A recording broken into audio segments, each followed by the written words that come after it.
Une page s'est tournée au Gabon ce mercredi. Le président Ali Bongo Ondimba, à peine réélu, a été destitué par des militaires. Jusqu'à ce putsch condamné par l'Union africaine, ce pays riche en pétrole était dirigé depuis plus de 55 ans par la famille Bongo. Une dynastie accusée de s'être enrichie grâce aux ressources naturelles du pays.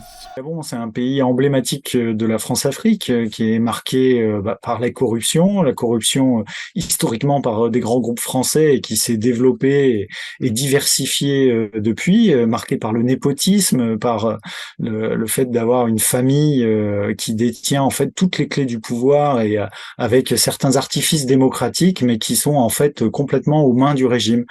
Pour Thomas Borrell, le co-directeur de l'ONG Survie, les signes de la France-Afrique, cette relation qualifiée de néocoloniale par ses détracteurs, sont toujours présents au Gabon.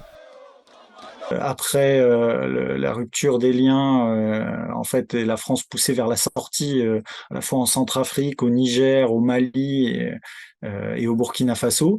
En Guinée, c'est moins le cas, mais il est tentant de voir la fin de la France-Afrique. En fait, on voit qu'on a une contestation populaire très forte des liens avec la France des différents régimes qui sont renversés.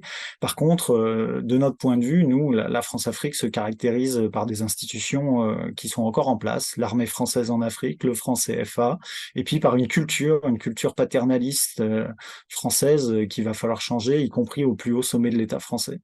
Dans un message vidéo, Ali Bongo appelle ses amis à faire du bruit pour le soutenir, mais dans plusieurs villes de son pays, ce sont des foules qui ont célébré la libération du Gabon.